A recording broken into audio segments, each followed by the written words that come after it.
Australia looks like one giant paradise.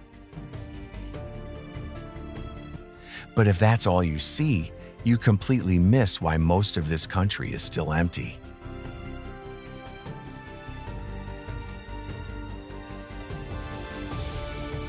So before we move through Australia's most remarkable places, we'll uncover what actually controls life here and why everything connects. And later, one overlooked detail explains it all.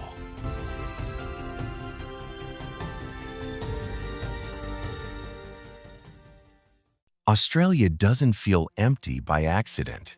That emptiness is engineered by the land itself.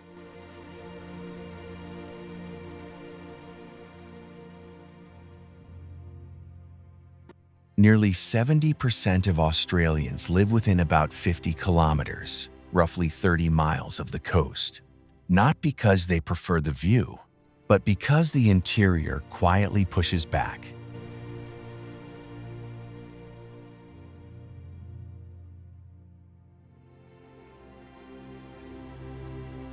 Move inland, and the rules change fast.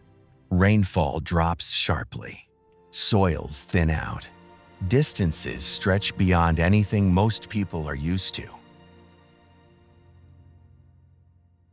In some regions, towns are separated by 300 kilometers, almost 190 miles or more, with nothing in between. No fuel, no water, no backup.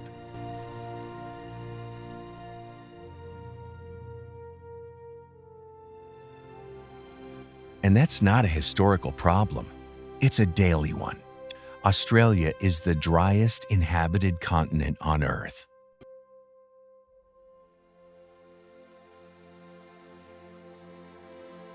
On average, it receives less than 500 millimeters of rain per year, under 20 inches.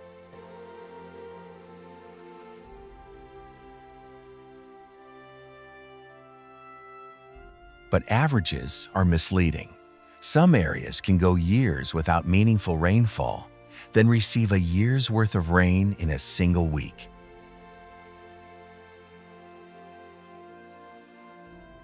That instability shapes everything. Rivers don't behave the way they do elsewhere. Many flow only part of the year. Some disappear underground.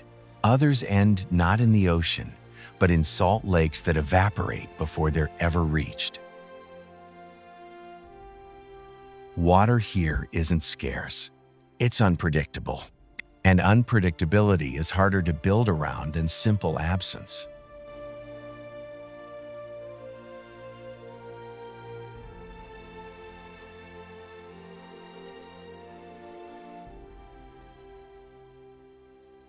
This is why early European settlements failed repeatedly. Crops that thrived elsewhere withered here. Livestock routes collapsed. Entire communities were abandoned after just a few seasons.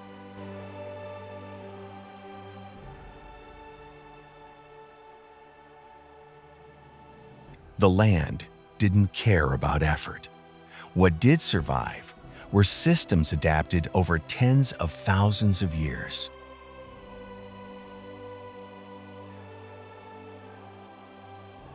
Indigenous Australians lived here for at least 60,000 years, possibly more.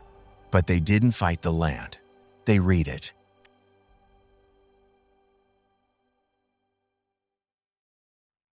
They moved with seasons instead of resisting them. They used controlled fire, not to destroy, but to manage growth, drive animals, and renew soil.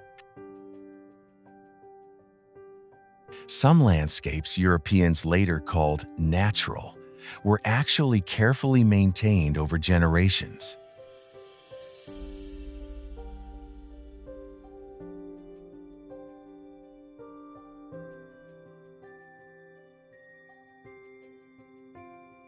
When that knowledge was disrupted, ecosystems changed. Fire became a threat instead of a tool.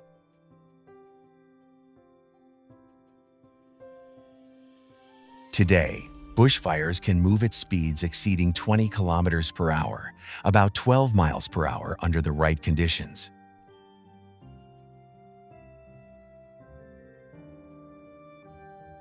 Once they start, stopping them is often impossible. You don't fight them, you wait them out. And fires aren't the only force at work.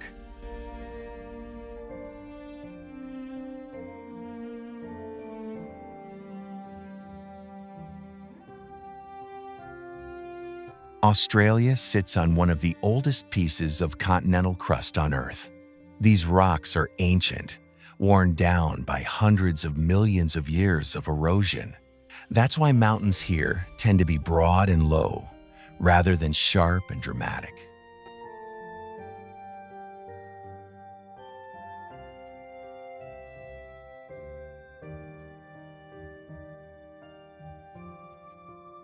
But that age comes with a cost. The soil is exhausted. In many areas, nutrients were leached away long ago. Plants evolved to survive on almost nothing. Animals followed.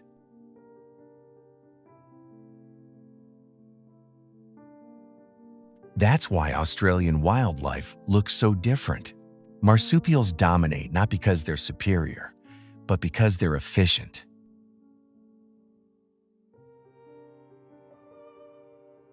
They require less energy.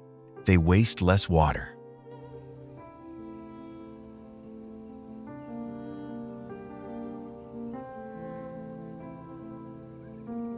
Even trees adapted. Many shed bark instead of leaves. Others twist their leaves edge-on to the sun, reducing water loss.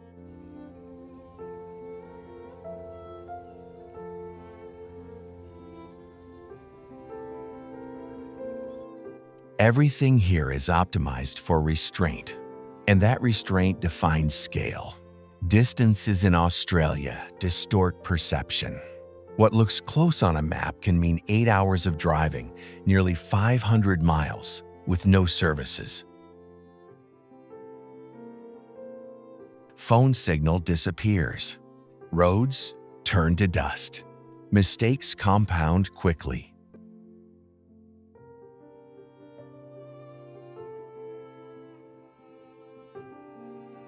This is why self-reliance matters more here than almost anywhere else.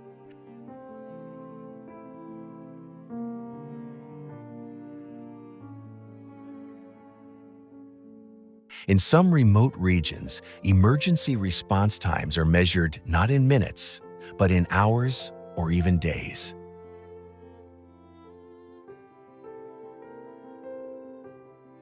You don't assume help is coming. You plan as if it isn't. That mindset bleeds into culture. Australians value practicality over appearance, preparation over optimism, humor over panic. There's a reason the phrase "no worries" exists here, and it's not because nothing goes wrong. It's because worrying doesn't change the outcome.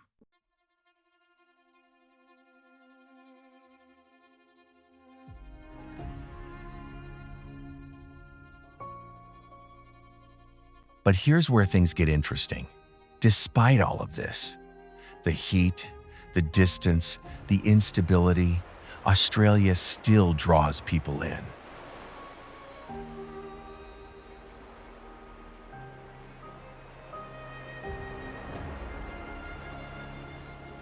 Not just visitors, settlers, builders, communities.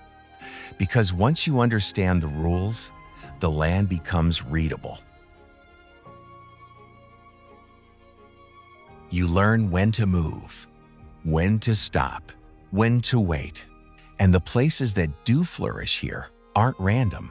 They sit at the intersection of water, access, and climate stability.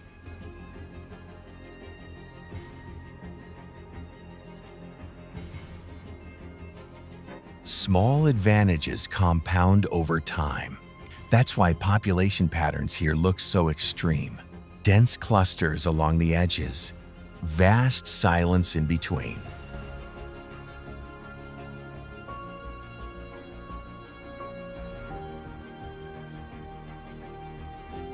It's not emptiness, it's structure.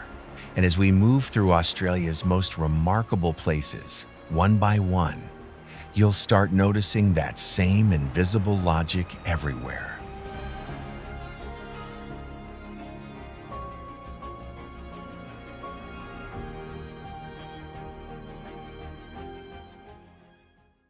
At first glance, this feels like pure beauty. Clear water, bright colors, endless life.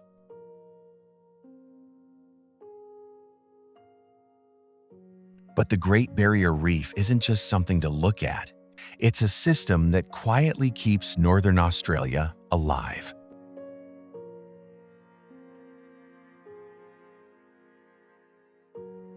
Stretching over 2,300 kilometers, about 1,430 miles, it's the largest living structure on Earth. So large, it can be seen from space.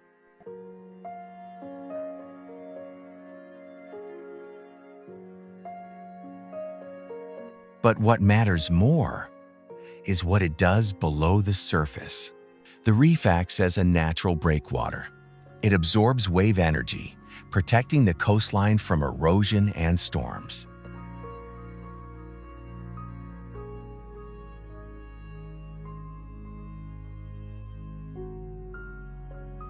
Without it, many coastal areas would slowly disappear.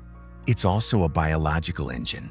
Thousands of species depend on it. Fish, corals, sharks, turtles, forming a food web that supports entire coastal communities.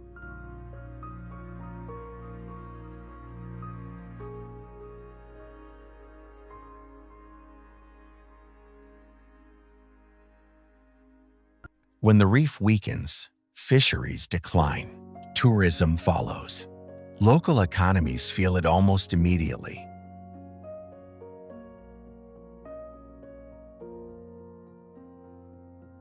Water temperature here usually sits between 23 and 29 degrees Celsius, roughly 73 to 84 degrees Fahrenheit. Just a few degrees higher, and corals begin to bleach.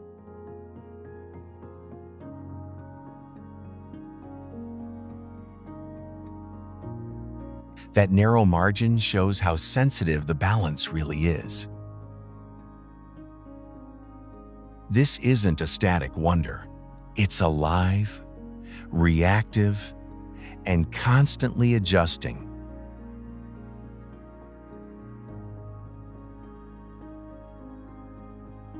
And once you understand that Australia's most iconic paradise survives on such fine margins, it becomes easier to see why life here clusters so tightly along the edge.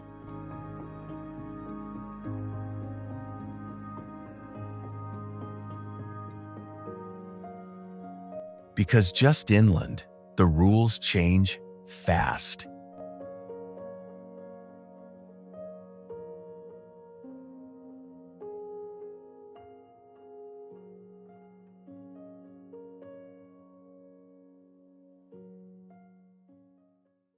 At first, it feels timeless, dense, quiet, almost unchanged.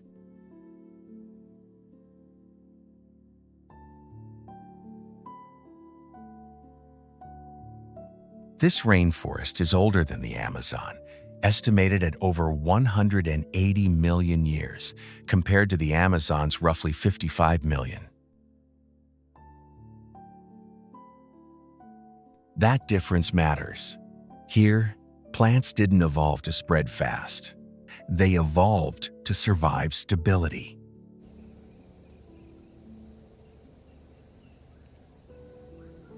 Some species still rely on fruit-eating birds and animals that disappeared long ago, adapting only just enough to continue.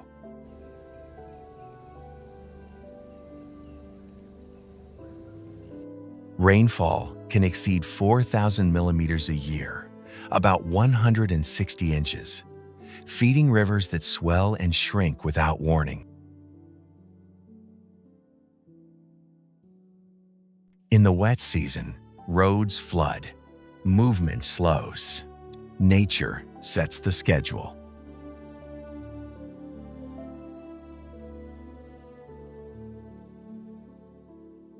What makes this place unusual isn't just biodiversity, it's compression. Within a short drive of less than 50 kilometers, roughly 30 miles, you pass from reef to rainforest to river systems that all depend on each other.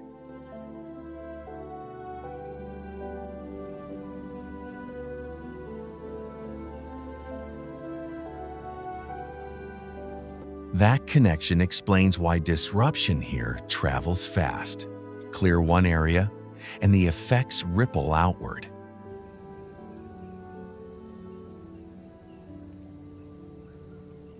This forest doesn't dominate the land. It negotiates with it. And once you see how life survives here by adapting instead of expanding, you start noticing something else along the coast. A stretch where land gives way completely to water and wind.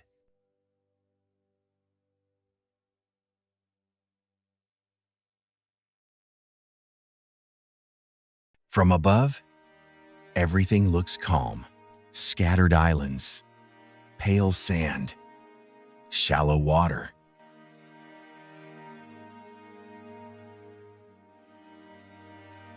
But this region is shaped by constant motion. Tides here can shift water levels by more than 3 meters, nearly 10 feet each day.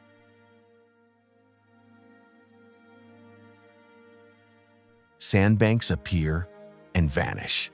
Channels move. Navigation depends on timing, not distance.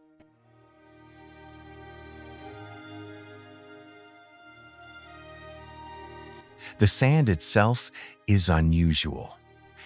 In some areas, it's over 98% silica, so fine it doesn't retain heat. Even under direct sun, it stays cool enough to walk barefoot. A small detail that hints at how different the environment really is.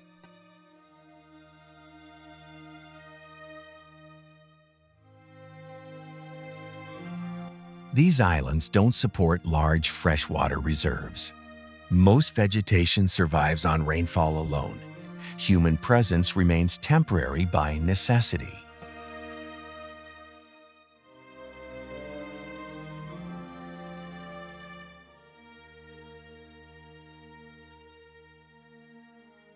That limitation keeps development light and forces balance. Everything here works because nothing overstays.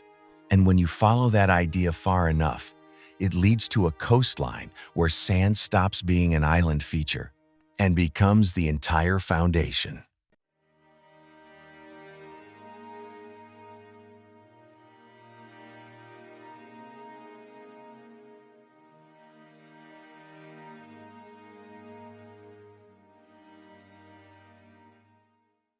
This is the largest sand island on Earth, stretching over 120 kilometers, about 75 miles in length.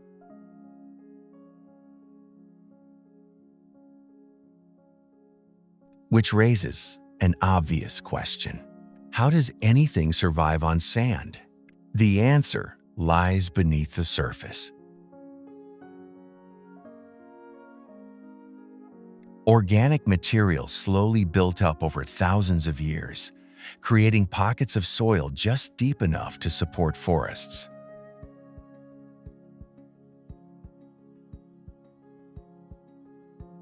Some trees here grow over 45 meters, nearly 150 feet tall, rooted entirely in sand.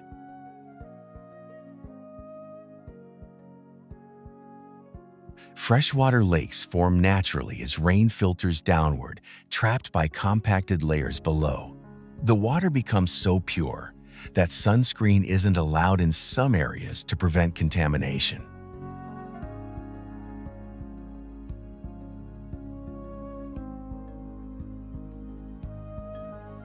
Movement here follows strict rules.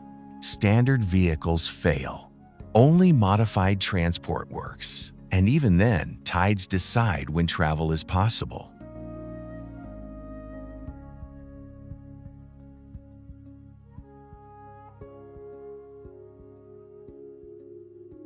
This place isn't fragile, but it is precise. Small mistakes carry large consequences.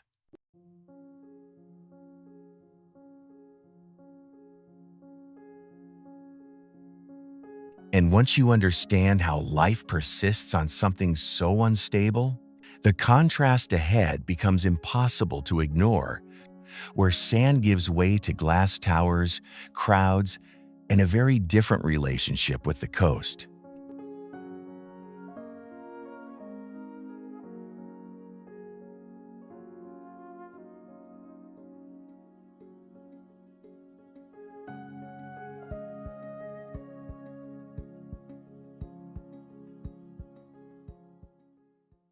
At first, this coastline looks effortless. Long beaches, warm water, and a city that seems to flow naturally along the ocean.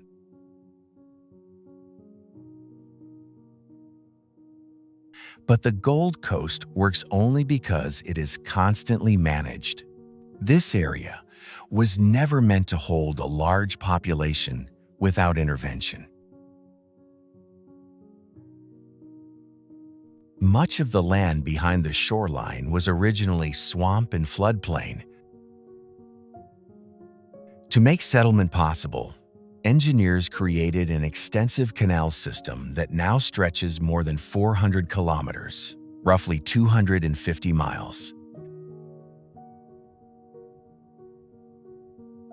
These waterways regulate flooding, drain excess rain, and redirect water during storms that can drop over 200 millimeters, nearly 8 inches of rain in a single day.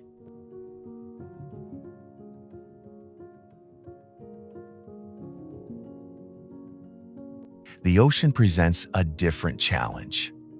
Powerful currents move sand continuously along the coast, reshaping beaches year after year.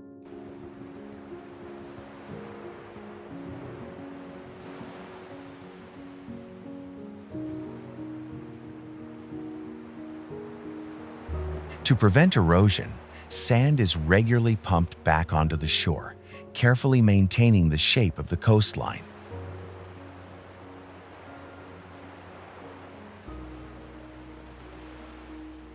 Without this effort, entire sections would slowly disappear.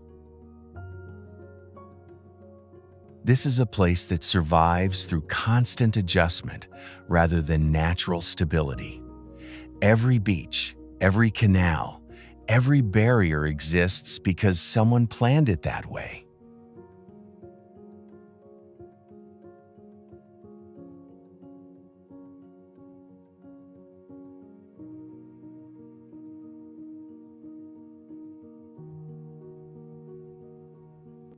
And once you start noticing how much effort it takes to keep this balance intact, the contrast becomes clear just a short distance away, where development loosens its grip and the coastline begins to feel less controlled.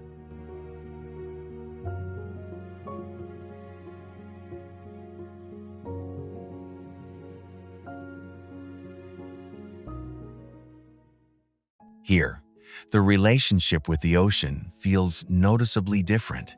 The coastline curves outward, fully exposed to open water, with waves that have traveled thousands of kilometers, well over 1,200 miles, before reaching shore.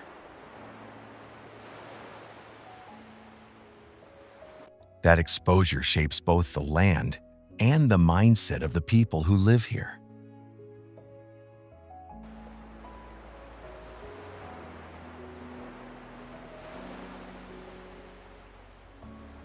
This area marks the easternmost point of mainland Australia, and the climate reflects that position.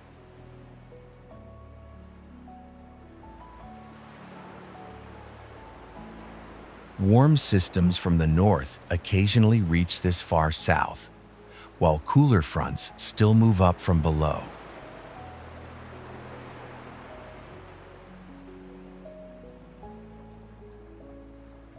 The result is a landscape that stays green but never fully predictable. Unlike larger coastal cities, development here remains intentionally restrained. Buildings stay low. Roads follow the land rather than cutting through it. Population density drops quickly once you move away from the shoreline. What replaces scale is rhythm. Farming adapts to seasonal changes. Tourism rises and falls with weather rather than trying to override it. Life here responds instead of imposing.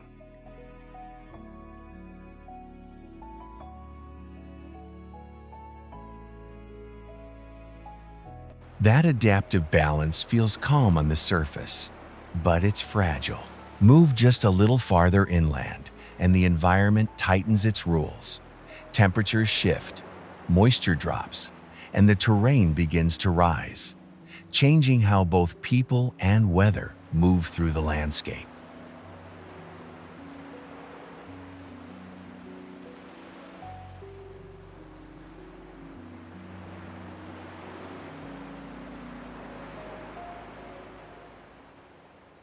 From the edge, the view feels vast, almost endless. But this isn't a single valley. It's a high plateau carved apart by deep gorges over millions of years.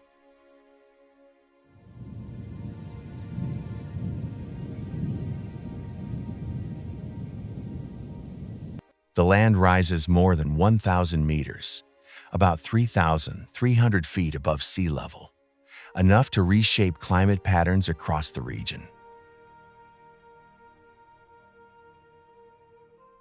Temperatures here are often 5 to 10 degrees Celsius lower, roughly 9 to 18 degrees Fahrenheit cooler than the coast, even on the same day.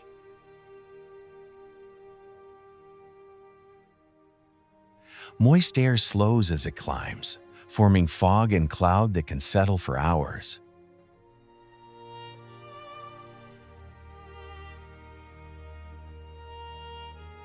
The blue haze that gives this place its name comes from eucalyptus oil released into the air, scattering light and creating a constant veil across the valleys.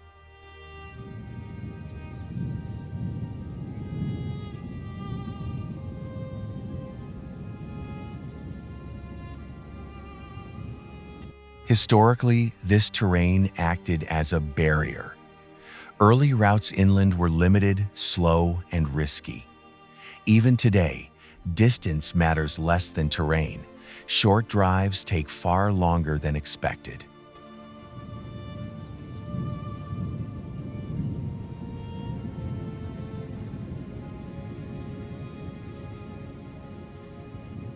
And once you pass beyond this elevated edge, the continent opens dramatically, revealing a different scale altogether.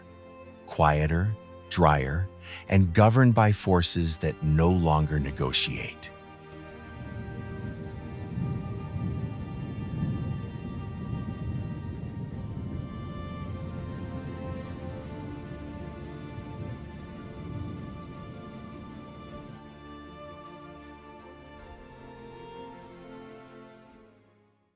This is where Australia stops negotiating.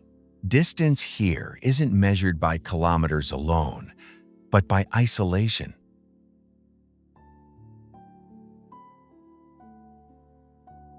The interior covers nearly 70% of the continent, yet holds only a tiny fraction of the population.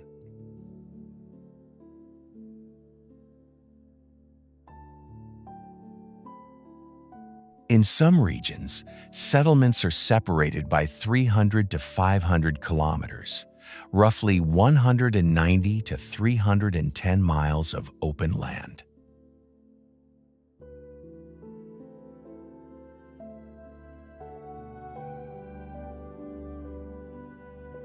Fuel, water, and shade become planning decisions, not conveniences.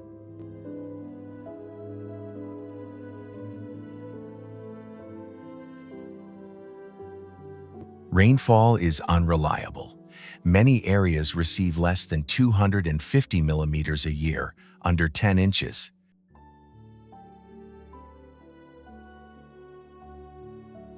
When rain does arrive, it often comes all at once, turning dry ground into impassable terrain before disappearing again.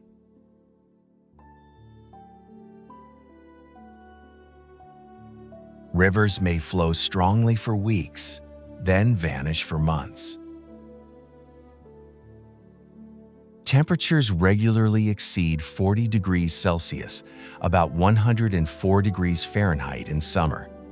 At night, they can drop sharply.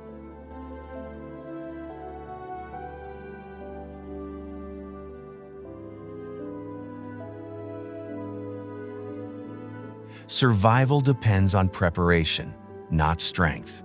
What defines this region isn't emptiness, but control.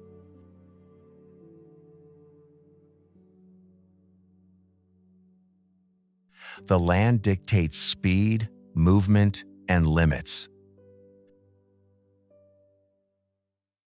Mistakes don't accumulate slowly here, they compound. Yet people continue to cross it, work it, and live within it, guided by experience rather than optimism.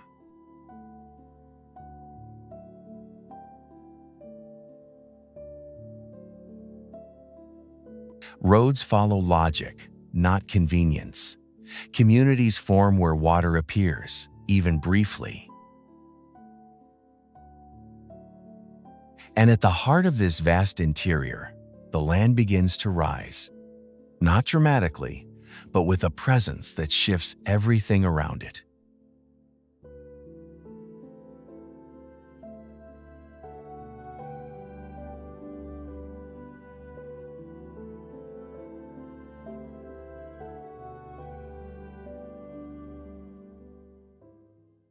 Here, the scale changes from horizontal to vertical.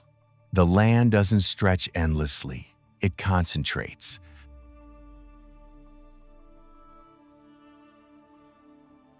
This formation rises over 340 meters, about 1,100 feet from the surrounding plain, visible from tens of kilometers away.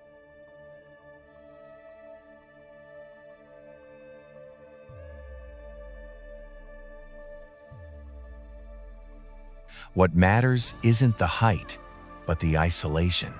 Nothing else interrupts the horizon in the same way.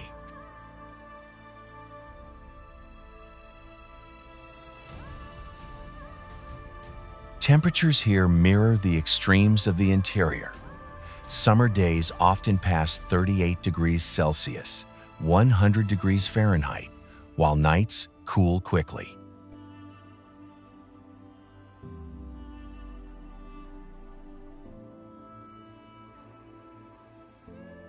Rainfall averages just 300 millimeters a year, roughly 12 inches, arriving unpredictably.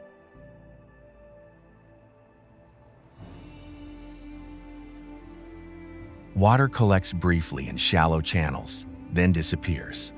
Plants respond by growing slowly and conserving energy.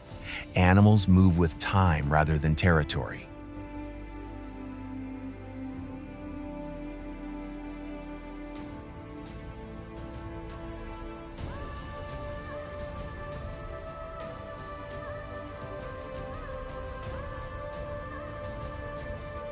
For Indigenous communities, this place is not a landmark, but a record. Stories, law, and knowledge are embedded in the surface itself, passed down across thousands of years.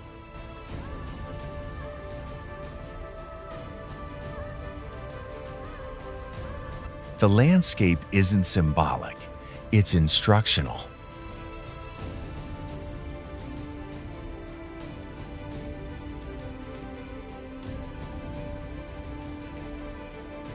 Modern access follows strict boundaries. Movement is controlled. Observation is encouraged. Interaction is limited.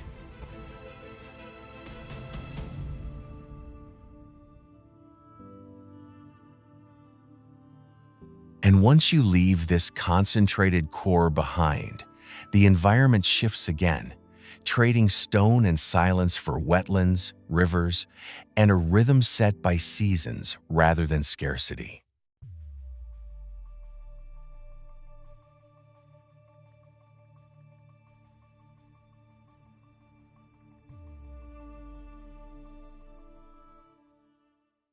This landscape operates on cycles instead of extremes. Here, water returns, not permanently, but predictably. During the wet season, floodplains can stretch for hundreds of square kilometers, well over 100 square miles, transforming dry ground into shallow inland seas.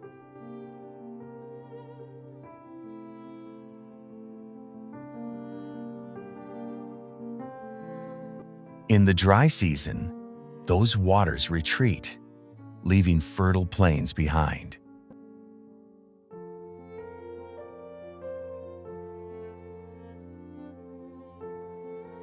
Annual rainfall often exceeds 1,500 millimeters, nearly 60 inches, a dramatic contrast to the interior just hours away.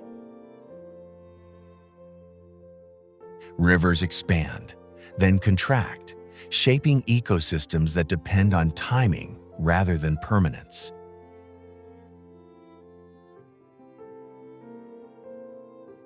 Wildlife follows that rhythm. Birds arrive in massive numbers. Fish migrate through newly connected channels. Plants complete growth cycles in narrow windows.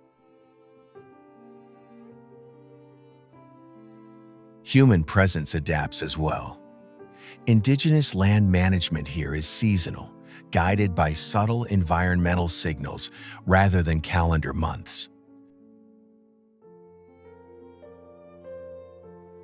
Burning, hunting, and movement align with water levels and wind.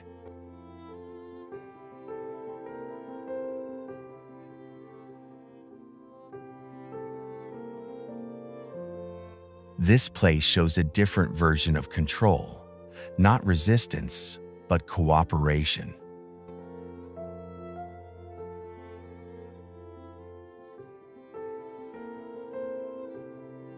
The land allows life to flourish, but only for those who understand when to move and when to wait.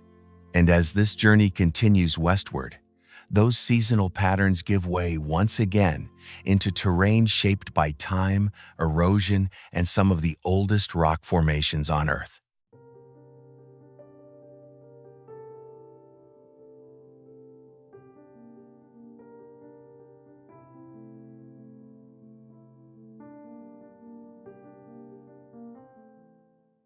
From above, the landscape looks almost artificial.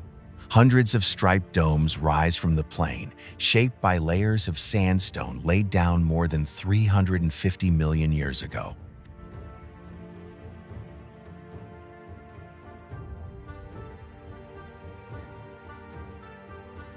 The orange bands come from iron-rich rock, the darker stripes from cyanobacteria that cling to the surface, slowly altering the stone itself.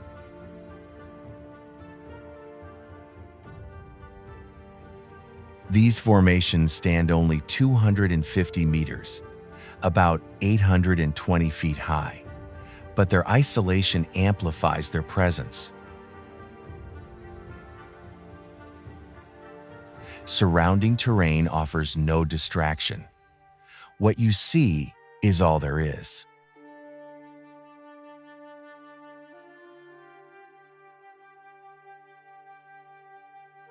Rainfall here averages just 600 millimeters a year, roughly 24 inches, arriving mostly in short, intense bursts.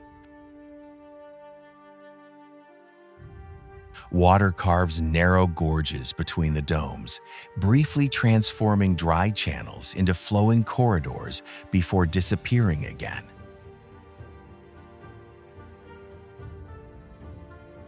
For much of the year, access is limited. Roads flood. Movement slows. The land controls timing.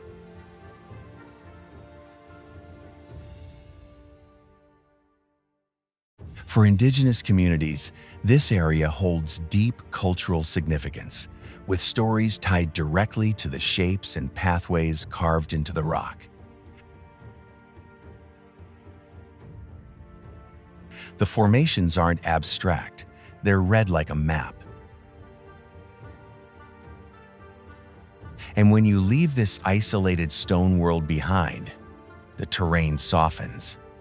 The land opens outward toward the sea, and the focus shifts from erosion and time to tides, light, and movement along the coast.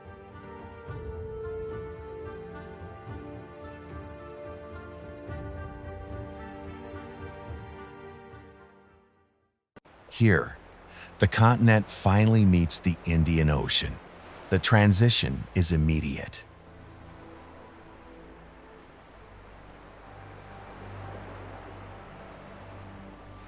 Tides in this region can exceed 9 meters, nearly 30 feet, among the largest in Australia.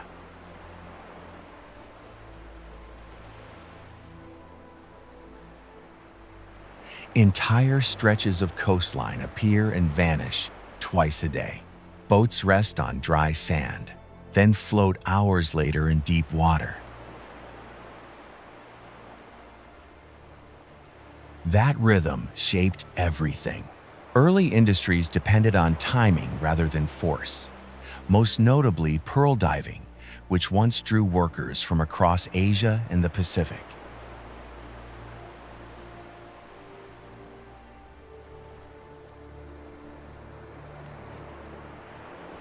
The town grew not through scale, but through connection.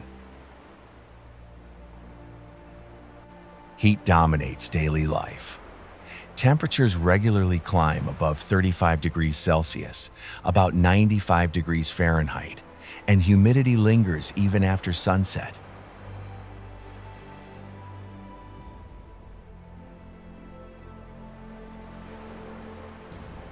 Unlike inland settlements, water here is abundant but restless. The ocean offers opportunity, but only to those who respect its cycles. This place doesn't fight its environment, it waits for it. And as the coastline fades behind, the road turns inland again, away from tides and trade, toward a landscape where water retreats, rock hardens, and distance regains control.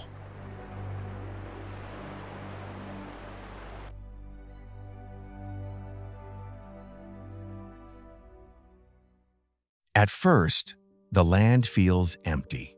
Then it suddenly opens. Deep gorges cut through ancient rock, some plunging more than 100 meters, about 330 feet below the surface.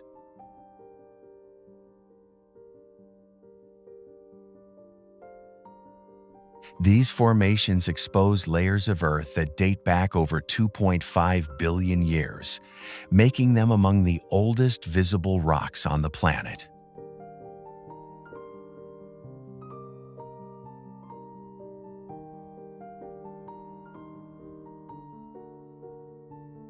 Water appears unexpectedly here. Seasonal streams carve narrow passages, feeding permanent pools shaded by stone walls.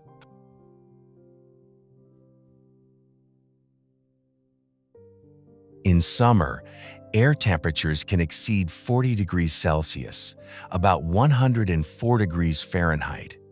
Yet water in the gorges remains cool enough to shock the skin.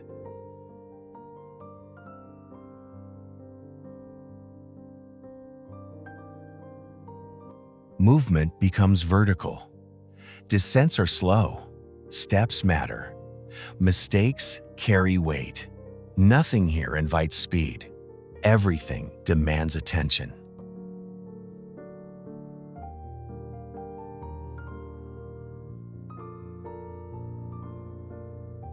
These gorges exist because water persisted just long enough, over unimaginable time, to overcome solid rock, not through force, but repetition.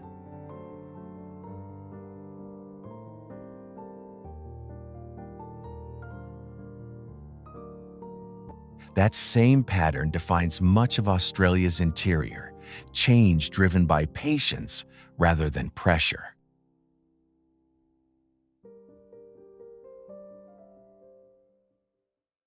And as this journey continues, the landscape begins to bend again toward the coast, where ancient stone gives way to reefs, currents, and a very different relationship between land and sea.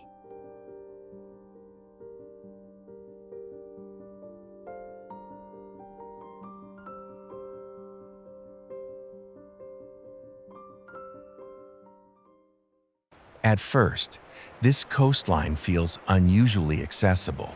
The reef sits close to shore, sometimes just 50 to 100 meters, roughly 160 to 330 feet from the beach, close enough to reach without a boat.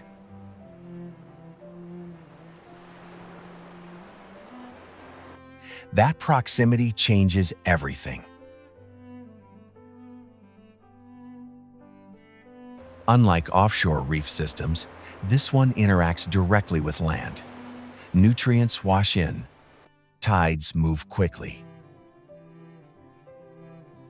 Life concentrates near the surface.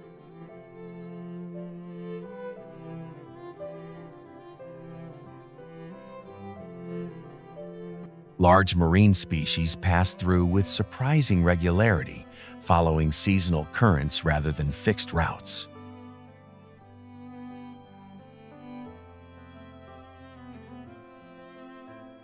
Water temperatures range between 22 and 28 degrees Celsius, about 72 to 82 degrees Fahrenheit, warm enough to sustain coral but cool enough to remain stable most of the year.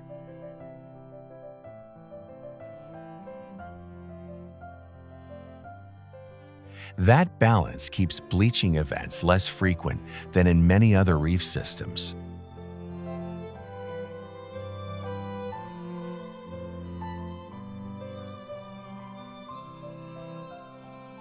Human impact here remains limited by geography.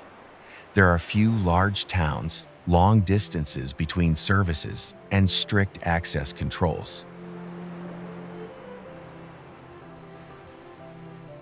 Development never fully took hold, not because of policy alone, but because the land didn't invite it.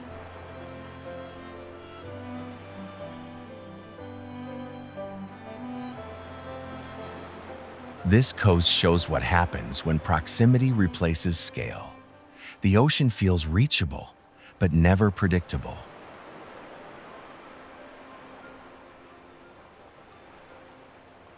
And once you step away from that narrow band of water and sand, the landscape hardens again, pulling inland, upward, and back into stone shaped long before the sea arrived.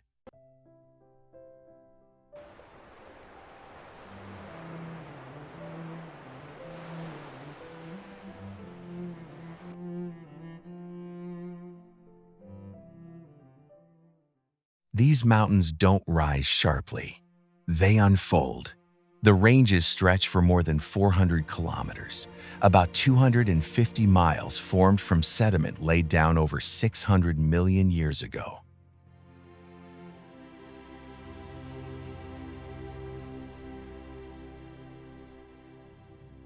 What remains today is not height, but exposure. Layers once buried are now visible, folded and eroded into open ridges.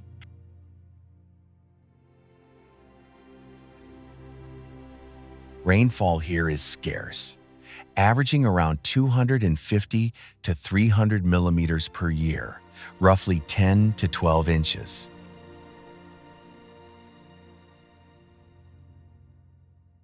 When rain does fall, it rushes through dry channels, briefly activating landscapes that spend most of the year waiting.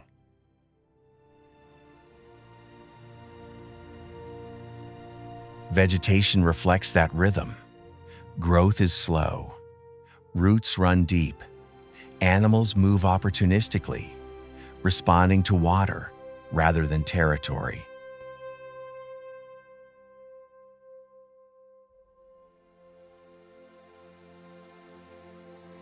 For Indigenous communities, these ranges are a record of time, with rock formations tied to law, story, and movement across the land.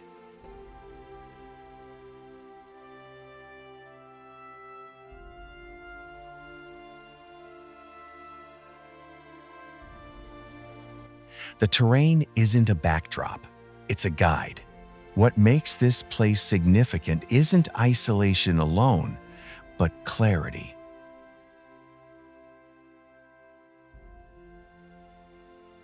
The land shows its history openly, without cover. And as the terrain lowers again, that clarity shifts into cultivation, where harsh conditions give way to soil carefully managed rather than endured.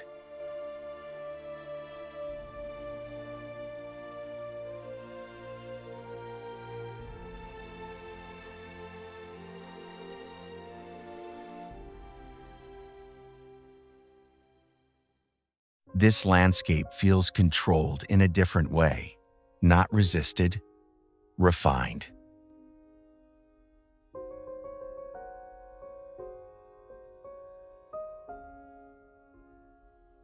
The valley sits within a natural rain shadow, receiving just enough moisture to support agriculture without excess.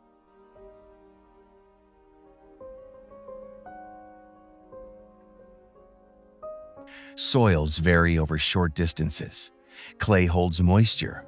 Sand drains quickly. That diversity allows different grape varieties to thrive side by side.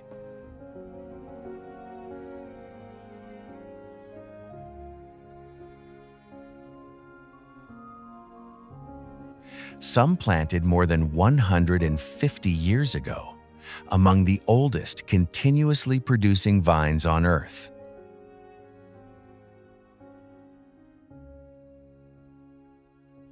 Summer temperatures regularly reach 30 degrees Celsius, around 86 degrees Fahrenheit, but cool nights slow ripening, preserving acidity and balance.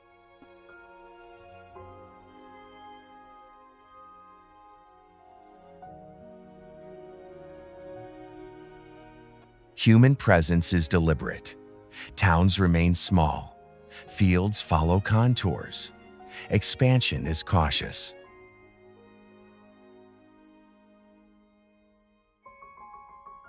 This valley works because it respects limits, water, heat, soil, instead of pushing against them.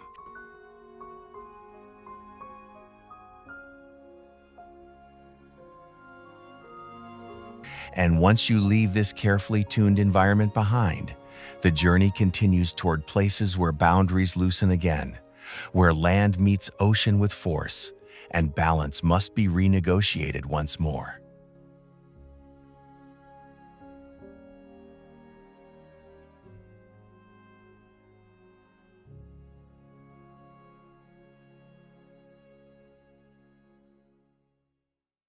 This island feels separated not just by water, but by time. Roughly 110 kilometers, about 70 miles long, it broke away from the mainland thousands of years ago, and that isolation changed everything. With no introduced predators for most of its history, wildlife here evolved differently.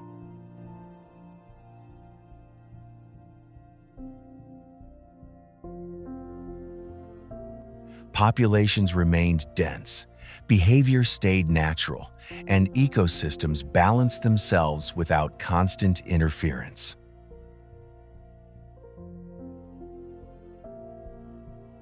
Even today, large portions of the island remain protected, shaped more by wind and fire than by roads or towns.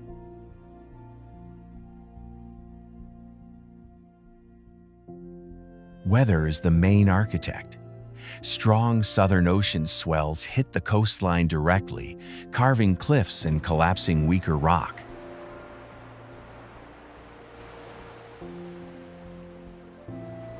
Inland rainfall averages around 500 to 600 millimeters a year, roughly 20 to 24 inches, enough to support forests and farmland, but never in excess.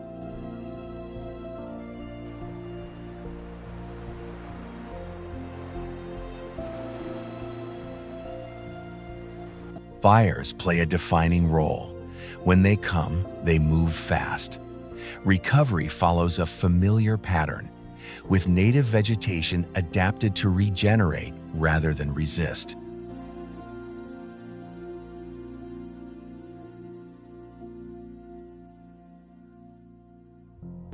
And as the journey continues eastward, isolation gives way to motion, where land no longer stands apart from the sea, but is steadily reshaped by it, kilometer after kilometer.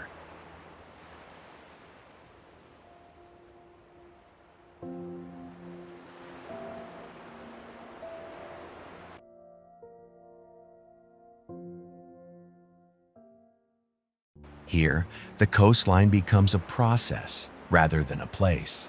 The road follows cliffs carved by relentless wave energy from the Southern Ocean, where swells travel thousands of kilometers, well over 1,500 miles, before striking land. Erosion is constant. Limestone stacks rise, weaken, and collapse, sometimes within a single human lifetime.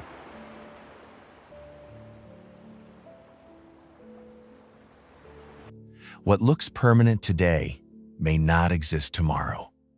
That instability is the defining feature.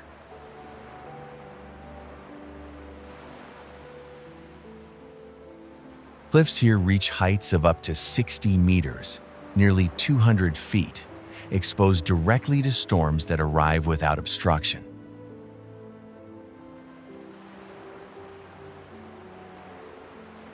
Wind, salt, and spray limit vegetation, keeping the landscape open and raw.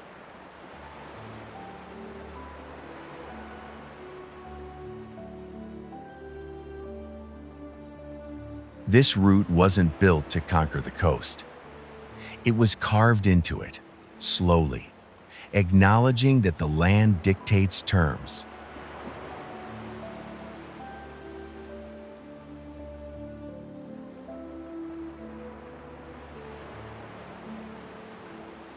Construction itself took more than a decade, often interrupted by landslides and weather.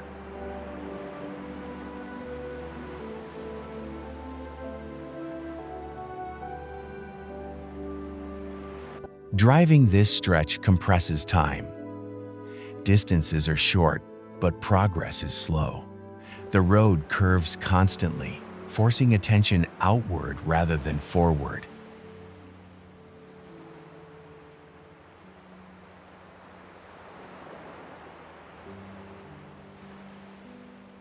And once this exposed edge is left behind, the environment changes abruptly, trading salt and wind for cooler air, deeper forests, and an island landscape shaped by rain instead of waves.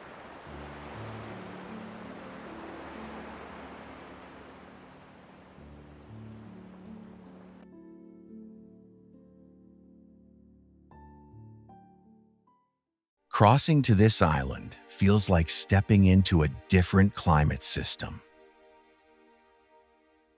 Temperatures here are noticeably cooler, with summer highs rarely exceeding 22 degrees Celsius, about 72 degrees Fahrenheit, and winters shaped by moisture rather than heat.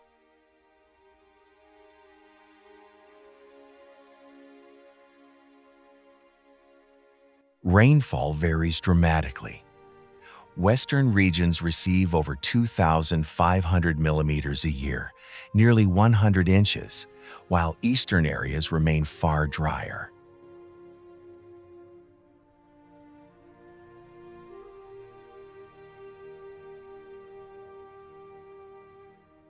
That contrast creates sharp ecological boundaries over short distances.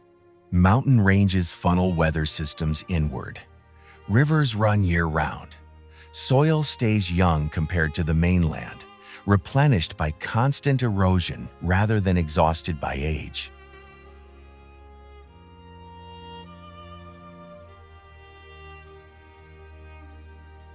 This is one of the few places in Australia where temperate rainforest still survives. Trees grow slowly. Moss covers everything. Silence feels heavier.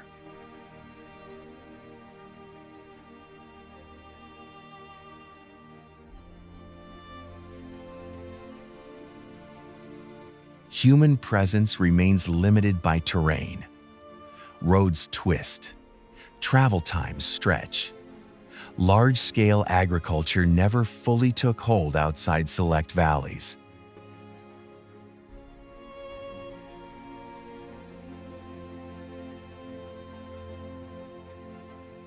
What defines this island isn't remoteness, but resistance to scale, speed, and simplification.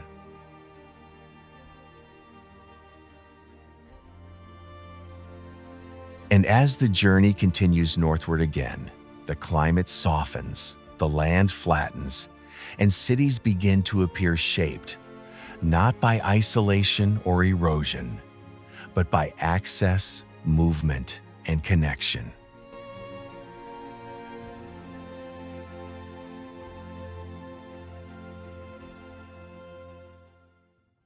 This city wasn't shaped by a single advantage. It grew because it learned how to adjust.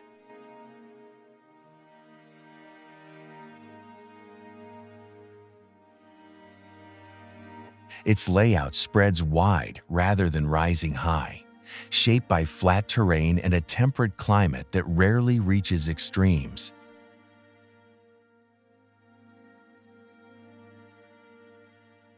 What truly defines this place is movement. The city's tram network extends more than 250 kilometers, about 155 miles, making it one of the largest in the world.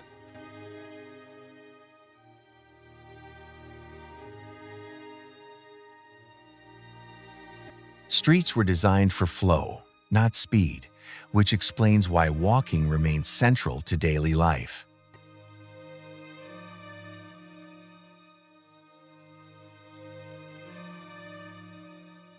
Water shaped growth here as well. Early settlement followed the river, not the coast, prioritizing access and trade over exposure to open ocean conditions. That decision reduced vulnerability to storms and allowed infrastructure to mature steadily.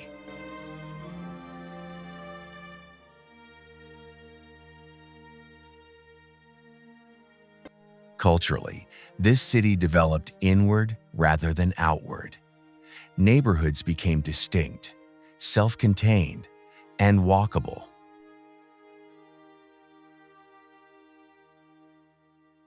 Food, sport, and public space all reflect that pattern. This isn't a place built to impress immediately. It reveals itself gradually. And as the journey continues north, that sense of restraint gives way to a city shaped far more by geography than planning, where land, water, and history intersect in a much tighter frame.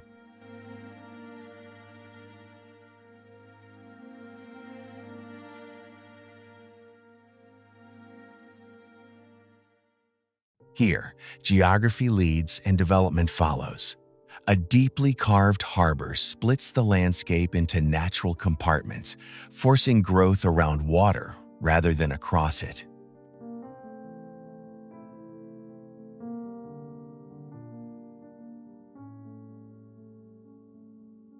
The harbor stretches over 20 kilometers, about 12 miles inland, creating countless bays and inlets that dictated where early settlement could expand.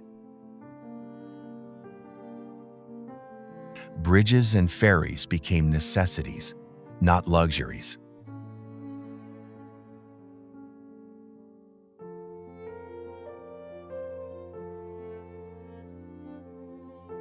Climate plays a quieter role. Average summer temperatures hover near 26 degrees Celsius, roughly 79 degrees Fahrenheit, moderated by sea breezes that cool the city even on hot days.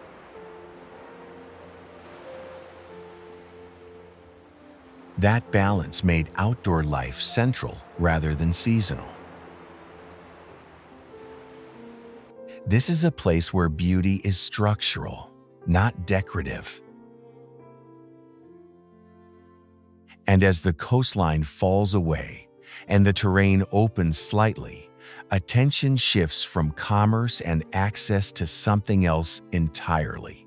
Intention in a city designed to function first and symbolize second.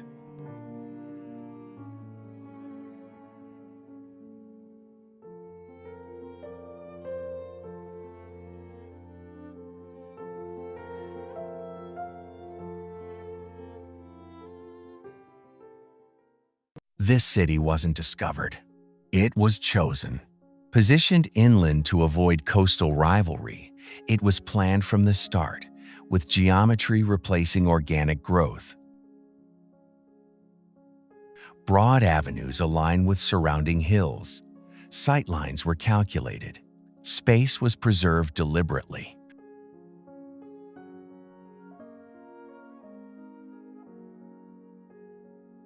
Elevation sits around 580 meters, roughly 1,900 feet above sea level, giving the city cooler winters and warm, dry summers.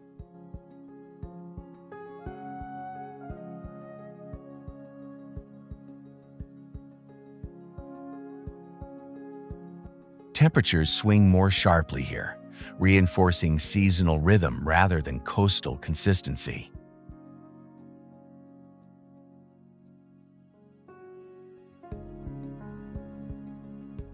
Population density remains low by design. Open land separates districts. Green space isn't left over, it's intentional.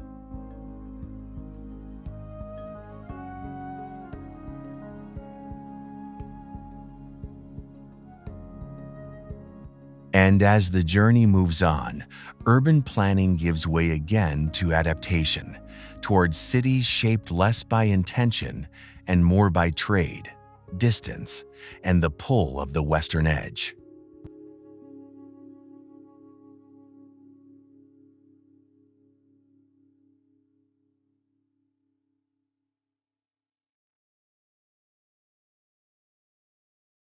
This city is easiest to understand by starting in its center.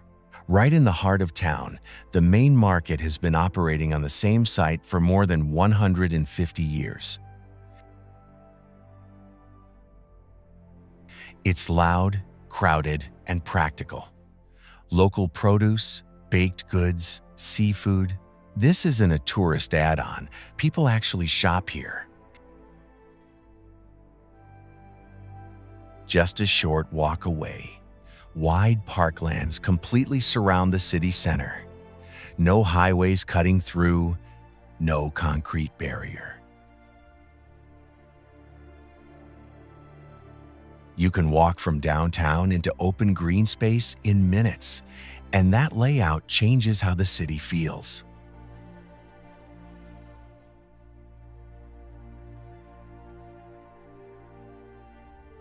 Along the coast, long beaches stretch uninterrupted, backed by simple promenades instead of towers.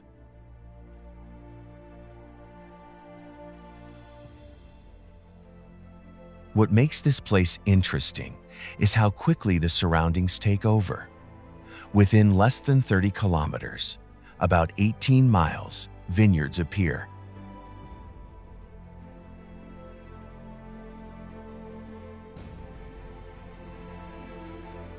Many planted by the same families for generations. The transition feels immediate.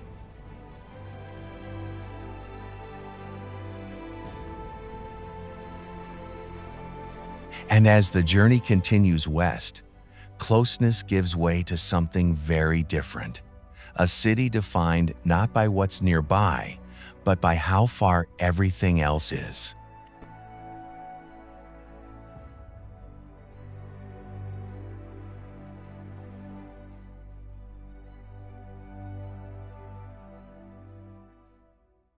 This city opens with one of the most unusual sights in Australia. From the edge of downtown, a massive inner-city park drops straight down toward the river, offering wide, uninterrupted views.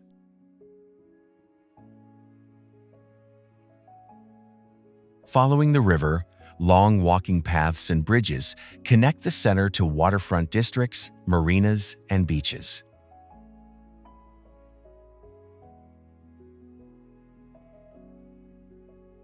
The coastline remains open and accessible, not fenced off by private development.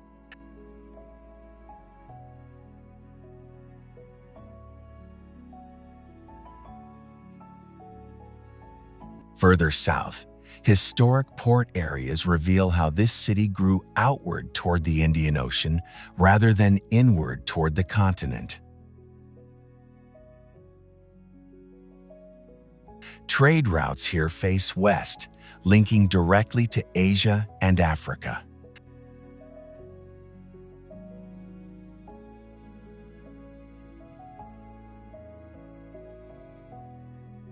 Suburbs stretch far, connected by straight rail lines and highways that reflect distance rather than density.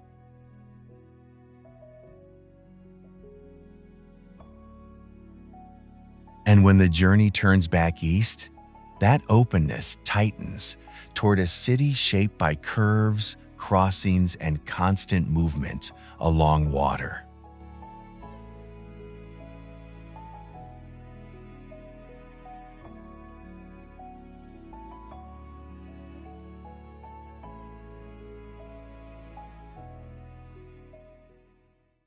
This city makes sense once you follow the river. Instead of running straight, it bends and loops through the center, creating pockets of neighborhoods along its edges. Ferries move like buses. Bridges become landmarks. Water isn't an obstacle. It's part of daily transport.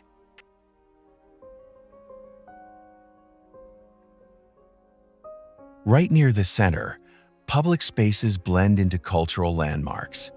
Museums, galleries, and performance venues sit next to riverside parks, artificial beaches, and open plazas.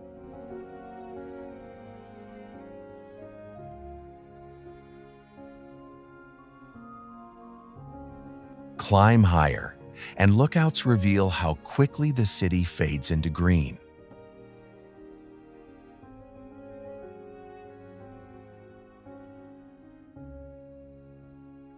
Growth is visible everywhere. New districts rise along the riverbanks. Old industrial zones are repurposed instead of erased.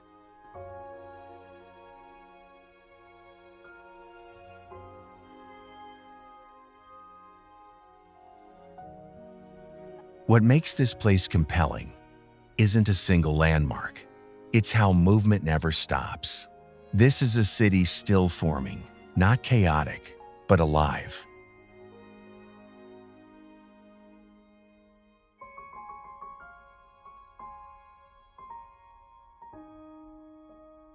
And with that, the journey reaches its end, from ancient landscapes to modern cities, revealing a country shaped not by domination, but by constant adaptation.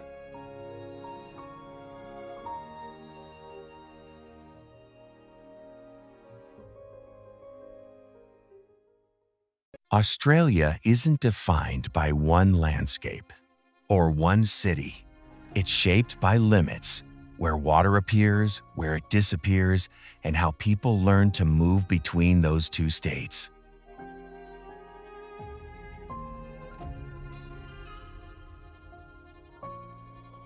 Once you notice that pattern, everything connects.